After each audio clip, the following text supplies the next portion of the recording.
সেই থেকে সেই মুক্তি তার বাঁকা, যেমনি হতো আগে ঝগড়া হলে। ইকির মিকির খেলছি বসে একা, ফিকে তারে সম্পর্কটি দোলে। সময়খানি পেরিয়ে গেছি জানি, দাঁড়িয়ে আজ সীমা রেখার ধারে। তুমিও তো সেই আদ্যিকালের রানী, ভালো তবু বেসেছি বারে বারে।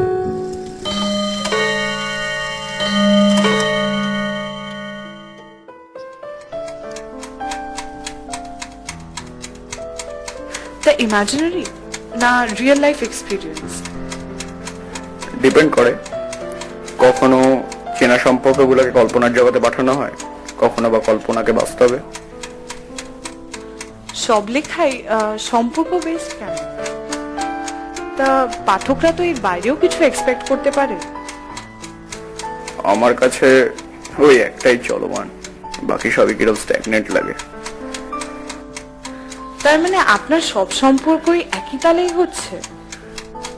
হয়তো তাই, বা যেগুলোতে পড়েছে সেগুলোতে আবার দাড়িটা মুছে কমা বসিয়ে নিয়েছি। তো সেইগুলোর এখন কি অবস্থা? যেমনি জীবন চলমান তেমনি সম্পর্ক, কোনোটা নিজের ইচ্ছে চলে, কোনোটা অনিচ্ছায়।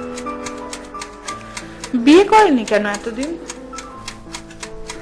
কেন, একা আছি দেখে ভালো লাগছে না? তোমাদের না সাংবাদিকদের এই দোষ। আসবে বইয়ের বিষয় জানতে, জেনে যাবে বাড়ি থেকে সাবান দিয়ে কাপড় ধোয়া হয়।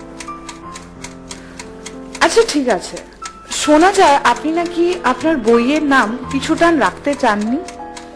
আপনার পাবলিশারের জোড়াজোড়িতে পিছুটান কবিতাটা ঢোকানো হয়েছিল এবং সেই নামেই নামকরণ। হ্যাঁ তা ঠিক, ওটা আমি পরে ছাপাবই ভেবেছিলাম। তারপর ভেবে দেখলাম একদিন না একদিন যখন দিতেই হবে, তা আজ নয় কেন। এটা নাকি আপনার প্রথম দিকের লেখা?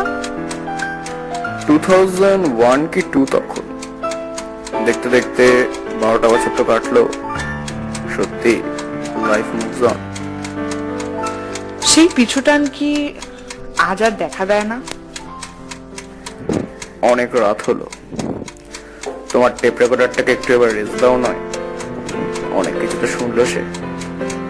আপনার পাঠকরা কিন্তু একটা জিনিস জানতে চায়, যার লেখা এত কষ্ট ফুটে ওঠে সে না জানি কত কষ্টের অধিকারী। কফি চলবে? আমি কিন্তু ব্ল্যাক কফি প্রেফার করি। চলবে। প্রেমে পড়েছো কোনোদিন? হঠাৎ? না, মানে ওই ছোটবেলায় একবার। কোনো কি আর কন্ট্যাক্ট আছে তার সাথে? সে পুরো ব্যাপারটা। তা আপনার জীবনে ফিরে এসেছিল নাকি? নাও, ঠান্ডা হয়ে যাচ্ছে। হ্যাঁ দিন।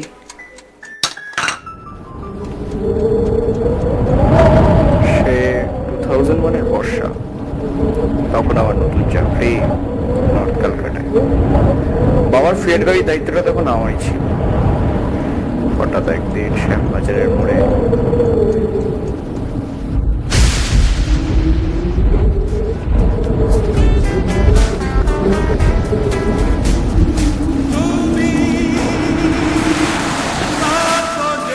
Lift please, lift.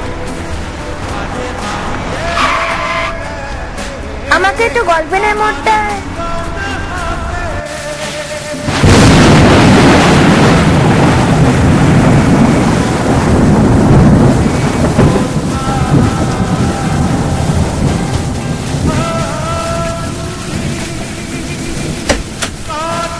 বুবুদা তুমি? উঠে আয়, বৃষ্টিটা বাড়বে মনে হয়।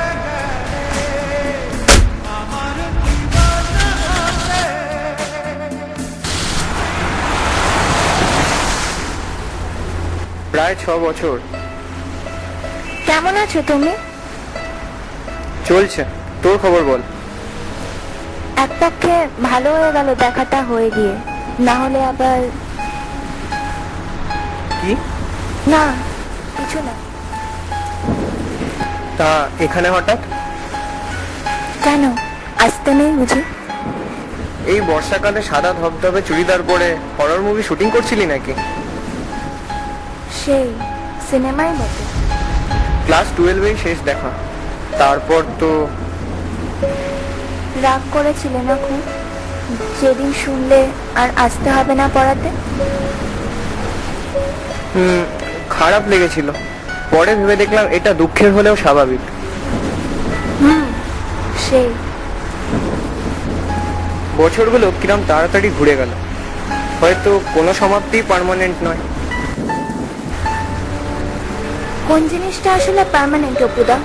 না তুমি, না আমি, না এই সময়। যা গেছে তাই নিয়ে দুঃখ পেও না। Smile because it happened.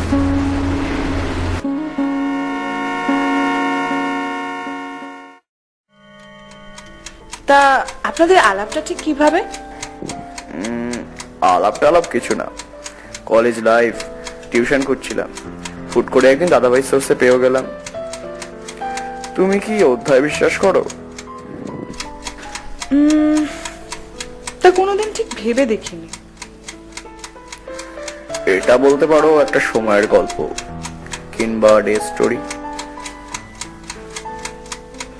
তারপর জানিস তো, গ্রামের দিকটায় সেরম এখন আর যাওয়া হয় না। দিদিরও বিয়েটা হয়ে যাওয়ার পর এখন পুজো মানেই খালি গেট টুগেদার। দিনুদা, মঙ্গল কেমন আছে কে জানে।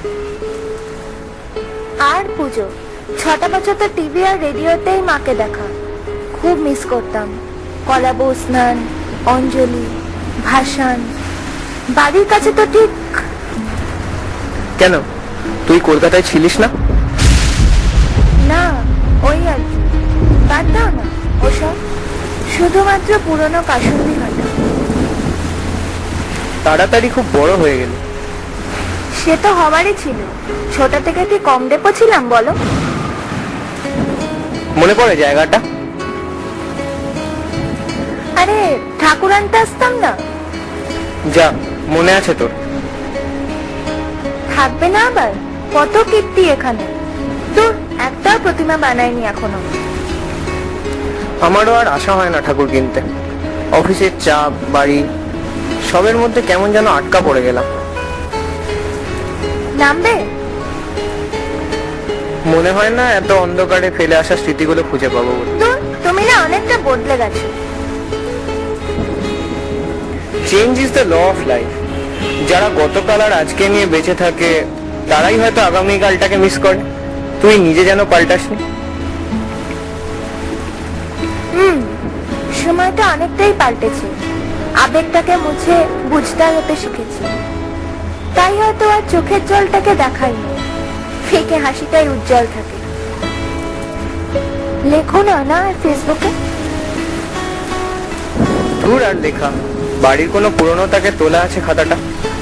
নতুন লাইন হয়তো আজও মাথায় ঘোরে, কিন্তু আগের মতো না ছন্দটা মেলে না রে।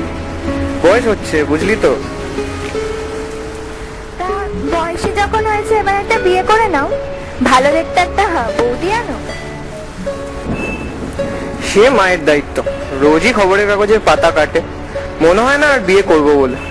একাই তো বেশ আছে।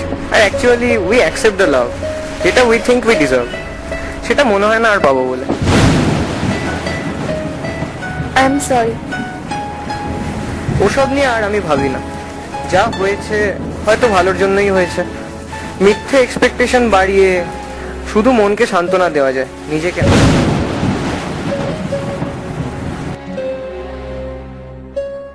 উড়ো মেঘ উড়ে যাবে, উড়ে আপন মনে দূর আকাশে।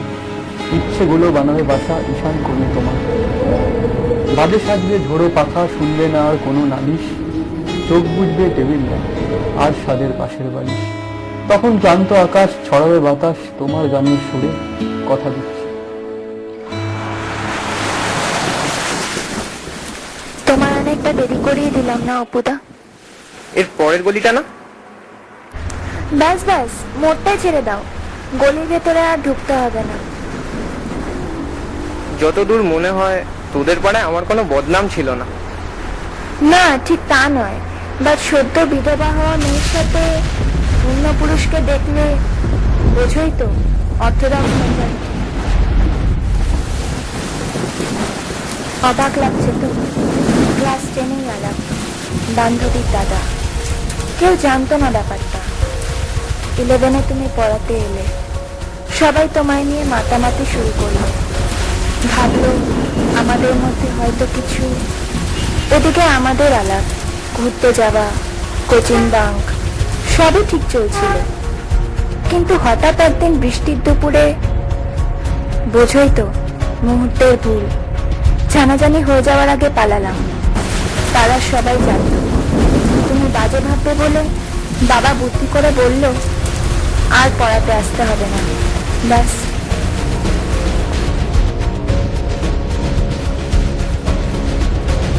চক্ষু লজ্জার থেকে বাঁচতে বিয়ে করলাম, মেদিনীপুরে সেটেল হলাম। কিন্তু অন্যায় যখন করেছি শাস্তি তো পেতেই হবে। গত বছর মহালয়ার দিন হাইওয়ে ধরেই বাড়ি আসছিল, রাতও বেড়ে যাচ্ছিল।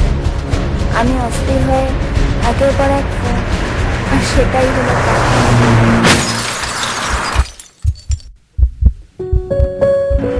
ব্যাস।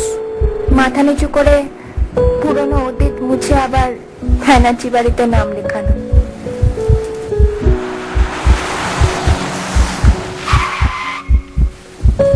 আমি এলাম এবার, মা নইলে আবার চিন্তা করবে। দাঁড়া, রুমালটা দিয়ে চোখটা মোছ। অপুদা, ম্যাথস পেপারে সাজেশন ছাড়া এবার একটা জিনিস চাইবো, দেবে? বল। তোমার একটা রুমাল কম হলে কি খুব ক্ষতি হবে?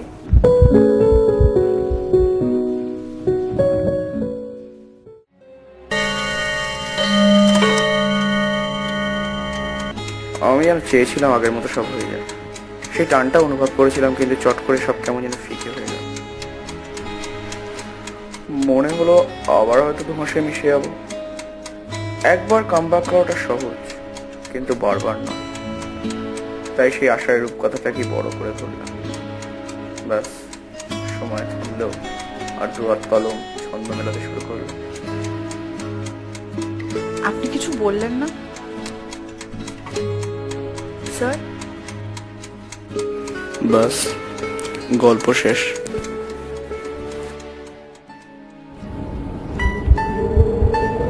অনেকদিন বাদে তোমায় খুঁজে পেলাম, ছেঁড়া পাতার পুঁথিখানি খুঁজে। স্বপ্ন বুনে হয়তো কাছে এলাম, আকাশ পানে চোখটিখানি বুঝে। এখনো কি ফেরারি পিছু টান, কুয়াশা ভেজা শিশির প্রান্তরে? ক্ষীণ আলোয় মেঘবালিকার প্রাণ জন্ম নিচ্ছে আমার অন্তরে। মনে পড়ে সেই মেঘলা দিনের কথা, মেঘ সরিয়ে হঠাৎ বৃষ্টি নামে। লিপ্ত গল্প অবুঝ এই হাত, লুপ্ত স্বপ্ন থাকত লুকোনো খামে। গির্জার ঘন্টা সন্ধ্যেতে যখন বাজে, ব্যস্ত শহরে তোমার ছোটাছুটি। এখনো কি সুরসুর পেলে কাজে, জীর্ণ খাতায় খেলছো কাটাকুটি? সত্যি তোমার অনেকদিন বাদে পেলাম, মনের কথা বাক্সবন্দি আজ। স্বপ্ন বুনে হয়তো কাছে এলাম, হৃদ মাঝারে আমার তুমি।